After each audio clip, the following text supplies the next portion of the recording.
much would you pay for a glimpse of the future? More importantly, if you saw the future, would you take advantage of it? Or would this be just another missed opportunity? The stock you should have sold, the land you could have bought, the opportunity you would have taken, but didn't. How many more opportunities are going to fall into your lap? This may be your last chance.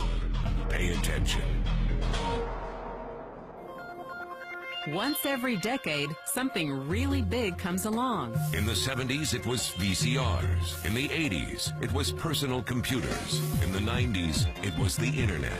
People who were positioned correctly in the 80s became millionaires. People who were positioned correctly in the 90s became billionaires.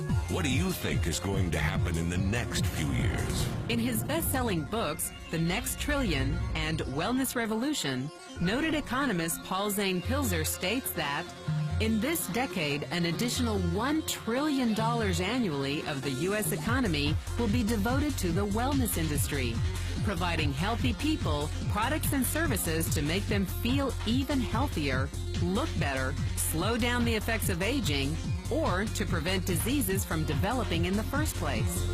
Think about it. Most wellness industry sales did not even exist 2 decades ago. Today, they already total approximately $300 billion in annual sales, about the same amount spent on new automobiles in the U.S. Today, $300 billion a year. By the end of this decade, $1 trillion. That's 1,000 billion a year. For those of you not into math, that is 300% growth. How is that kind of growth possible? How is that kind of growth predictable? 2 words, baby boomers. You've been hearing about them for over 20 years. They've been dictating our economy for over 20 years. Isn't it about time you cashed in? The baby boomers are now in their 40s and 50s. Peak earning years, bigger dollars, more spending power. Boomers are already responsible for the housing boom, the sport utility vehicle, personal computers, and the internet. In short, boomers and the things they want are already $6 trillion of our $12 trillion economy. Even though they're less than 30% of our population, they're 50% of our gross domestic product. More significantly, they're about to add $1 trillion to their $6 trillion of spending every year to preserve the one thing they hope works better than any SUV, condo, or computer: their youth. Youth, anti-aging, health, wellness, the next big thing. By taking control of their lives, baby boomers are creating a revolution in wellness, and it is happening fast. Look, changes that used to take place over decades now take place in a few years or less. When Henry Ford invented the Model T in 1908, it took 7 decades for automobiles to become a $1 trillion industry. When IBM released the first PC in 1981, it took only 1 decade for the PC to surpass automobile sales and become a $1 trillion industry. Now, the wellness industry will exceed $1 trillion in just the next 5 years. $1 trillion. That's $2.7 billion every day, $114 million every hour, $1.9 million every minute. In the 1990s, the number of U.S. millionaire families rose from 3.6 million to 7.2 million. Economist Pilzer predicts that an additional 3.6 million families will become millionaires over the next 5 years, many of them by working in the wellness industry. So how do you cash in on this wellness revolution? You have 4 options. 1, as a practitioner. 2, as a manufacturer. 3, as a retailer. Or 4, as a distributor. Practitioners like doctors, massage therapists, chiropractors, and naturopathic healers stand to make a fortune in the next few years. If they can afford to pay off their school loans.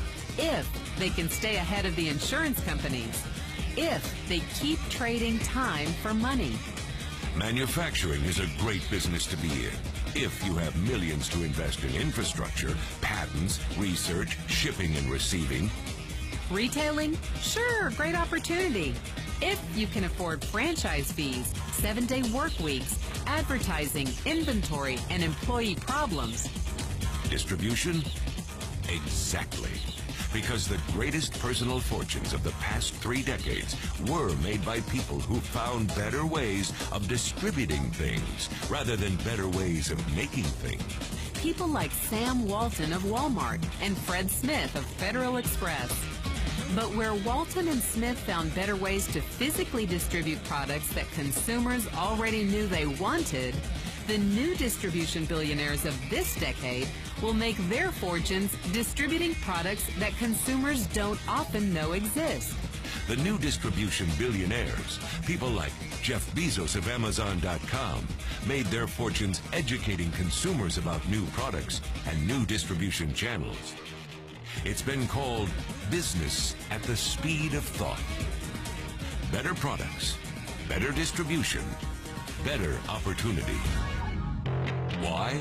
Because 78 million baby boomers with 1,000 billion in cash can't be stopped. They want to go rollerblading. They want to drive sports cars. They don't want to age. And they are willing to spend almost anything to stay young, healthy, and full of vitality.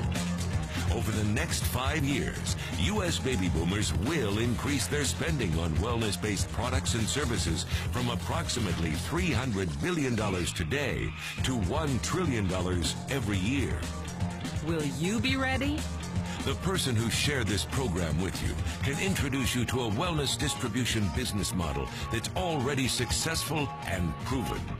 A model that you can start part-time from your home, without a large capital investment, without employees, and without the headaches of traditional business ownership. A business that in your spare time could mean anything from a couple of hundred to a couple of $1,000s per month.